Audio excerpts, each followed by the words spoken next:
Tuhan Yesus, Allah Bapa kami yang kami sembah, yang kami puji, itu adalah Allah yang terus menyertai kami sampai hari ini. Tuhan, dimanapun kami berada, apapun kondisi kami, Tuhan, Engkau tahu, Engkau adalah Allah yang setia. Hari ini kami kembali datang bersama-sama membaca firman-Mu.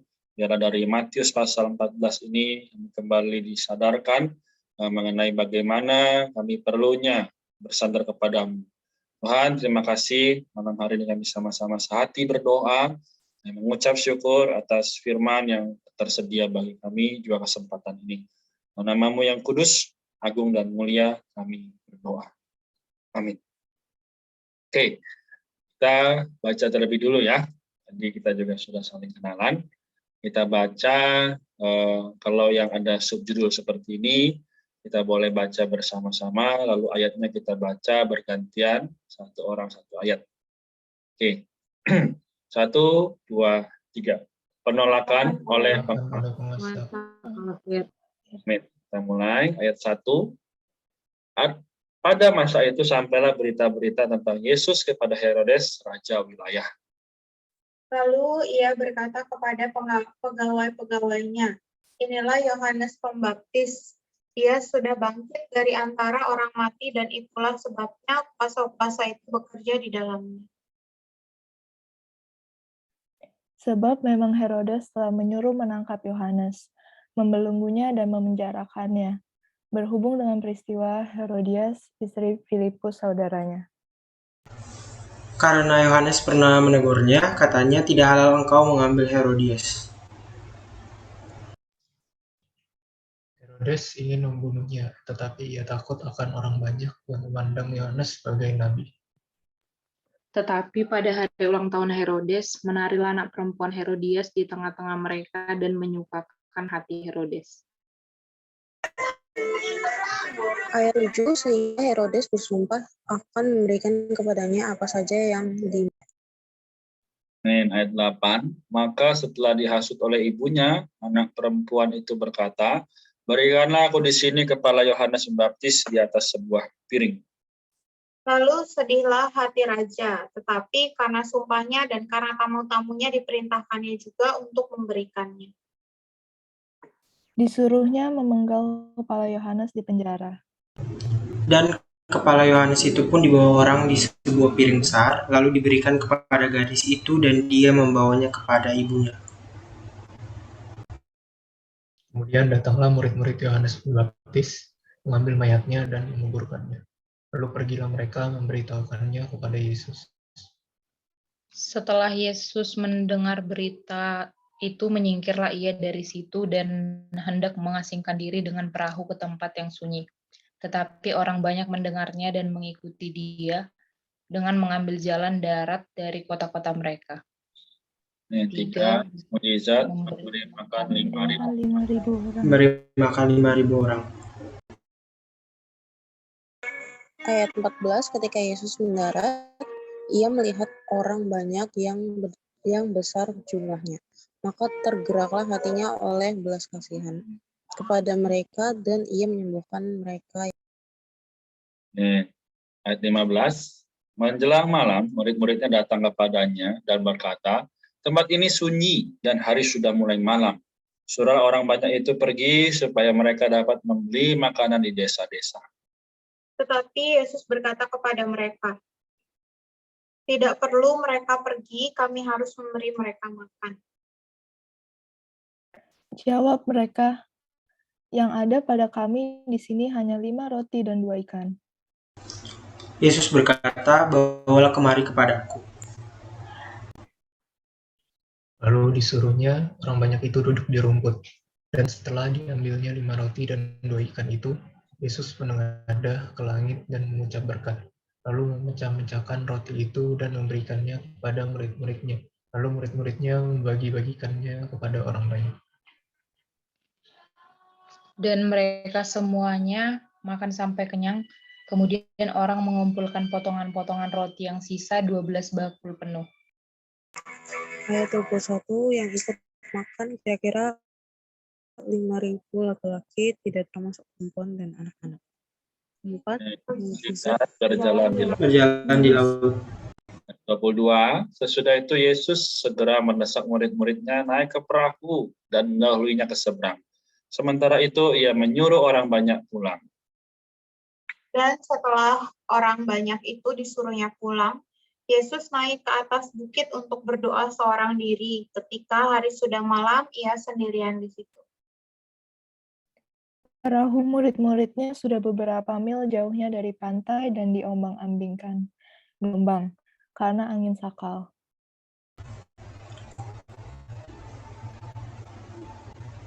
Kira-kira jam 3 malam, datanglah Yesus kepada mereka berjalan di atas air. Murid-muridnya melihat dia berjalan di atas air. Mereka terkejut dan berseru, "Itu hantu!" Lalu berteriak-teriak karena takut. Tetapi segera Yesus berkata kepada mereka, "Tenanglah, inilah aku, jangan takut."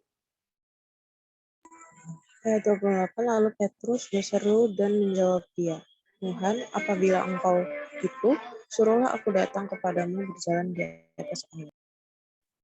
Ayat 29, kata Yesus, datanglah. Maka Petrus turun dari perahu dan berjalan di atas air mendapatkan Yesus. Tetapi ketika dirasanya tiupan angin, takutlah ia dan mulai tenggelam, lalu berteriak, "Tuhan, tolonglah aku." Segera Yesus mengulurkan tangannya, memegang dia dan berkata, "Hai orang yang kurang percaya, mengapa engkau bimbang?" Lalu mereka naik ke perahu dan angin pun redalah. Dan orang-orang yang ada di perahu menyembah dia. Katanya, "Sesungguhnya engkau anak Allah."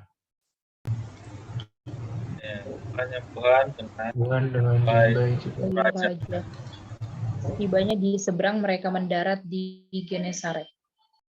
Ayat 35, ketika Yesus dikenal oleh orang-orang di tempat itu, mereka memberitahukan ke seluruh daerah itu.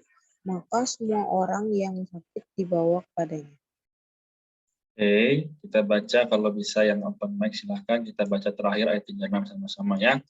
Mereka Memohon supaya diperkenankan menjamai semua orang yang dan semua orang yang mengikutnya menjadi sembuh.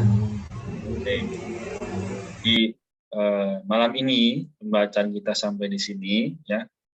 Kita bersyukur adanya firman Allah ya. Jadi 36 ayat ini aku akan buka dengan sharing.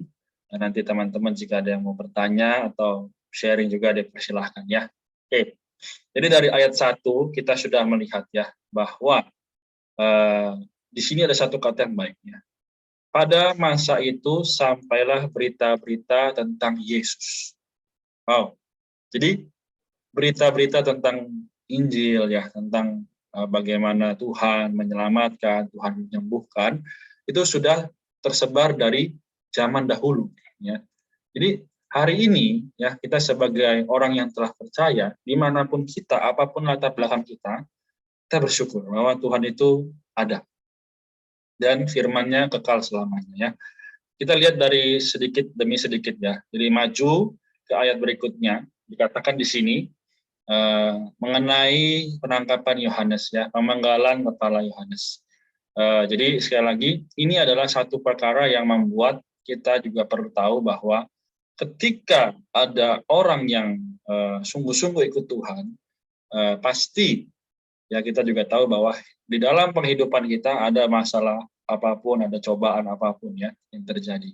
Ya, ini terlihat di dalam atau tersirat ya di dalam pembacaan kitab kita dari ayat 1 sampai 13 ya kan.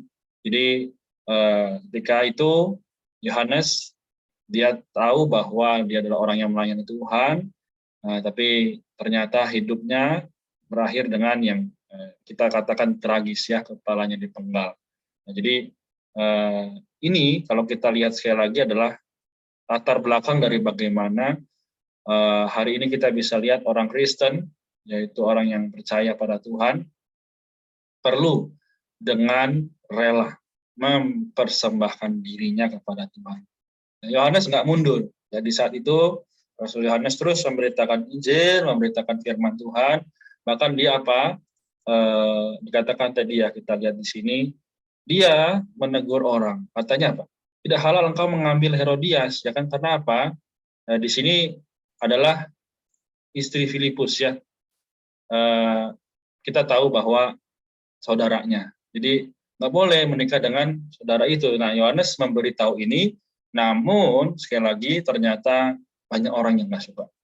Ya, jadi kalau kita bicarakan kebenaran, bicarakan hal yang sesungguhnya, bisa banyak orang yang nggak suka. Nah, hari ini juga kita lihat ya tadi, Yohanes akhirnya dipenggal. Tapi apa? Di sini ada contoh yang sangat baik, yaitu dari murid-muridnya ya. Ayat 12 kita lihat tadi. Datanglah murid-murid Yohanes Pembaptis mengambil mayatnya dan menguburkannya. Lalu pergilah mereka memberitahukannya kepada Yesus. Nah, kata memberitahukan di sini boleh digarisbawahi. Kenapa? Karena ketika ada masalah, ketika ada hal yang sangat tidak bisa ditanggung ya, karena memang kehidupan manusia tidak bisa kita lihat dengan mudah, tapi murid-muridnya memberitahukan kepada Yesus. Apapun yang terjadi, beritahu pada Yesus ya. Nah, dalam kehidupan hari ini kita semua sedang berkuliah, apapun masalah, apapun situasi, kayaknya nggak ada relatednya deh ya, nggak ada hubungannya firman Tuhan dengan hari ini. Tapi justru kita telah menemukan fakta bahwa ketika kita datang pada firman Tuhan, maka akan ada berkat, yaitu apa? Tuhan akan berdoa bagi kita ya, dia bersyafaat sehingga Tuhan bisa membawa kita semakin maju. Oke, aku sampai di sini. Nanti kalau di akhir ada kesempatan lagi aku akan tambahin. Jadi teman-teman yang mau sharing atau bertanya, silakan.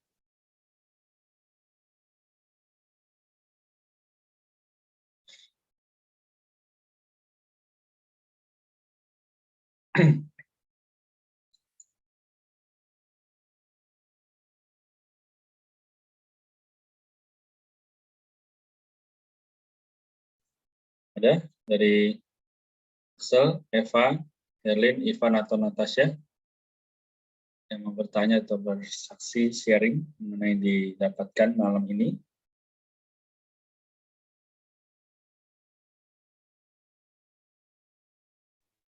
Amin.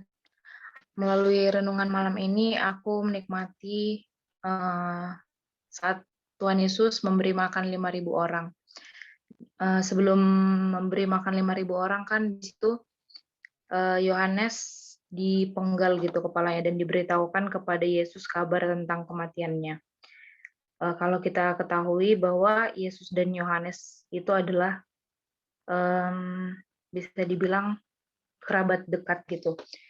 Jadi Yesus di sini masih dalam kondisi berduka gitu kan saat itu. Tapi di ayat 14 kita lihat bahwa tergeraklah hatinya oleh belas kasihan. Jadi dari renungan ini pun kita lihat hati Tuhan Yesus yang masih berbelas kasihan gitu kepada orang-orang banyak yang saat itu datang kepadanya.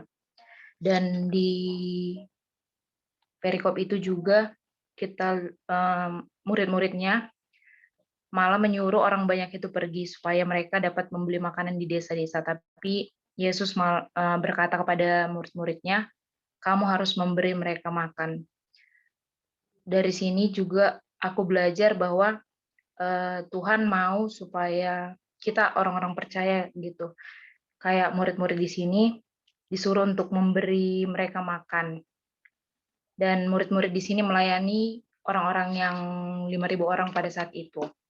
Dan Tuhan pun melakukan mukjizatnya gitu pada hari itu, dan menurutku tidak kebetulan gitu 12 bakul penuh yang tersisa pada saat itu. Jadi murid-muridnya juga sebanyak 12 itu bisa membawa berkat 12 bakul penuh. Amin. Terima kasih Eva, ya, sangat memberkati. Ya, jadi betul bagaimana Tuhan mengatur situasi. Ya, dia adalah Allah semesta alam. Dia sanggup membawa situasi demi situasi untuk kita belajar percaya padanya ya. Jadi sekali lagi itu tergeraklah hatinya. Nah, pertanyaannya sekarang, apakah kita tergerak hati untuk datang pada Tuhan? dalam setiap kesibukan kita. Nah, ini jadi perenungan kita masing-masing. Amin. Ada lagi? Ya, kita ada waktu beberapa menit lagi untuk membaca, lalu kita akan akhiri. Ya.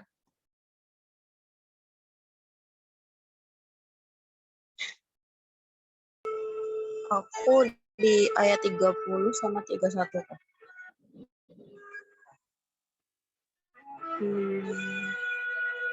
Ayat 30-nya, tetapi ketika dirasanya tiupan angin, takutlah ia dan mulai tenggelam, lalu berteriak, Tuhan tolong aku. Ayat 31-nya, segera Yesus mengulurkan tangannya, memegang dia, dan berkata, Hai orang yang kurang percaya, mengapa engkau bingung? Itu aja sih kok. Thank you. Amin. Ya. Ini juga ayat yang sangat penting, ya. Mungkin kita hari ini juga mengalami tiupan angin. Dari mana ya tadi saya sudah bilang, dari tuntutan perkuliahan, tuntutan kehidupan, ya, membuat kita semakin tenggelam, ya, drown in the darkness, ya, tenggelam dalam kegelapan, dalam lautan. Tapi malam ini apa? Hai orang yang kurang percaya, mengapa engkau bimbang? Tuhan berkata demikian kepada kita. Semoga kita semua juga terus dikuatkan. Terima kasih Herlin. Ada lagi yang lainnya mau sharing atau bertanya? Aku terkesan di ayat 27 ya. Dikatakan, tetapi segera Yesus berkata kepada mereka, tenanglah, inilah aku, jangan takut ya. Di sini kan ngomongin tentang berjalan di laut ya, maksudnya di atas air ya. Dan pada saat itu kan Yesus minta Petrus ya datang kepadanya ketika Tuhan Yesus masih berjalan di atas air gitu. Terus awalnya kan Petrus ngomong ya udah kalau misalnya Tuhan yang nyuruh, aku akan berjalan di atas air. Terus Tuhan bilang datang ya. Nah di sini kan sebenarnya ketika hal ini terjadi kan harus ada iman ya. Kalau misalnya Petrus yakin ya, kalau dia bisa berjalan di atas air karena ada Tuhan, dia pasti berjalan. Tapi kadang iman itu digoyahkan ya dengan tiupan angin itu gitu. Oleh karena itu sama ya hari ini dalam kehidupan kita sehari-hari tuh Tuhan tuh sering ngomong, ini aku, jangan takut gitu. Bahkan ketika kita banyak kekhawatiran tuh Tuhan selalu bilang, ini aku gitu. Jadi poinnya adalah datang sama Tuhan gitu sebenarnya, bukan datang kepada cara atau jalannya gitu. Karena kan kalau kita ingat ada satu ayat mengatakan, akulah jalan kebenaran dan hidup ya. Jadi hari ini walaupun tampaknya sulit ya jalan di atas air, tapi Tuhan bilang ini aku loh gitu. Tapi kadang kita khawatir ya, aduh airnya kayaknya dalam deh, nanti aku tenggelam, aduh nanti ada ikan yang bisa makan aku, atau aduh nanti gimana gitu, tanpa kita ngelihat ada orang yang berkuasa gitu, yang bisa nuntun kita jalan di atas air gitu, walaupun itu adalah sesuatu yang mustahil gitu.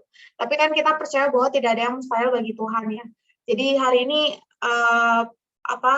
aku terkesan bahwa dalam segala hal, situasi, kesulitan apapun, selalu ingat gitu, ada Tuhan gitu di situ. Walaupun bagi manusia itu mustahil ya, tapi bagi Tuhan tuh nggak ada yang mustahil gitu. Bahkan dia bisa mengubah air menjadi anggur gitu. Jadi hari ini yang bagi kita mustahil atau di luar nalar ya untuk menyelesaikan masalah kita, tapi ingat ada Tuhan yang selalu bilang datanglah ya. Dan aku juga kembali keingat gitu di Matius 11 ayat 28 dia bilang marilah kepadaku ya. Jadi Tuhan nggak langsung kasih cara ya buat kita. Bagaimana caranya kita dapetin cara? Datang dulu sama dia.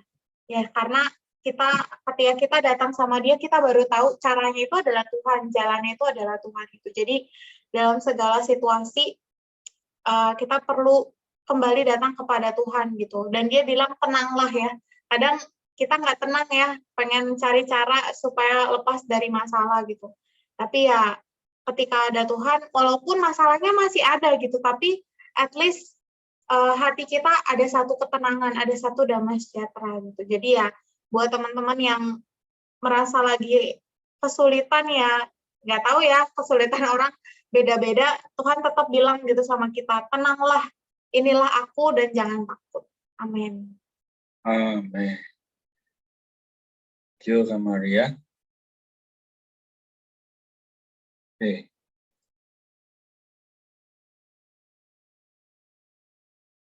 Ada lagi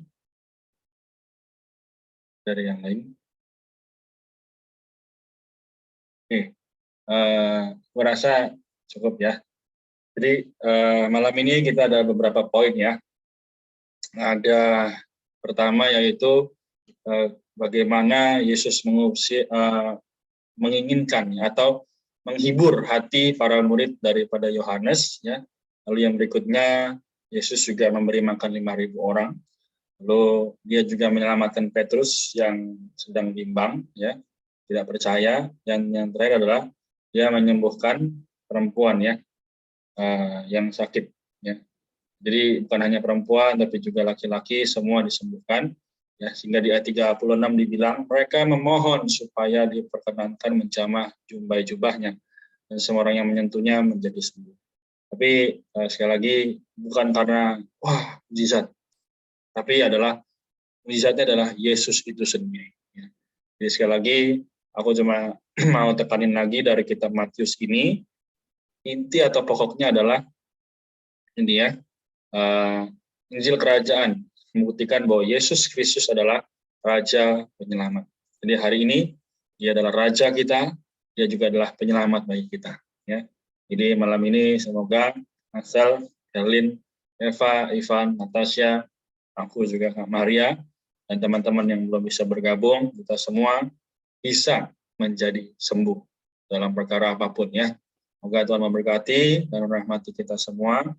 Terima kasih atas waktunya. Kita akan tutup dulu pembacaan Alkitab kita dengan doa. Adakah teman-teman ada yang bersedia untuk mendoakan kita pada pembacaan hari ini?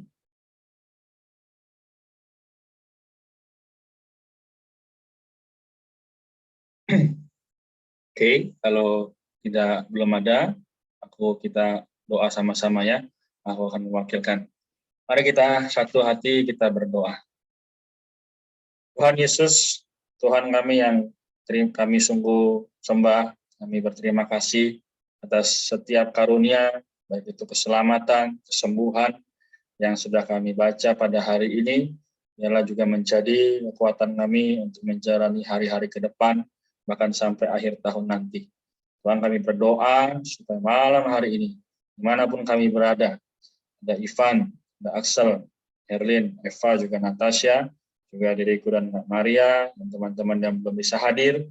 Tuhan kuatkanlah kami semua, bagaimana situasi hari ini, semakin hari kami juga melihat, Engkau adalah Allah yang beserta, Engkau telah membawa Petrus melihat Engkau adalah Allah. Oh Tuhan Yesus, kami berdoa malam hari ini, kuduskanlah kami, karena kami adalah anak-anak-Mu. Kami berdoa dalam nama-Mu yang mulia, agung dan kudus. Haleluya. Amin. Oke, kita bersyukur atas pembacaan hari ini ya, singkat, tapi semoga kita semua mendapatkan berkat rohani.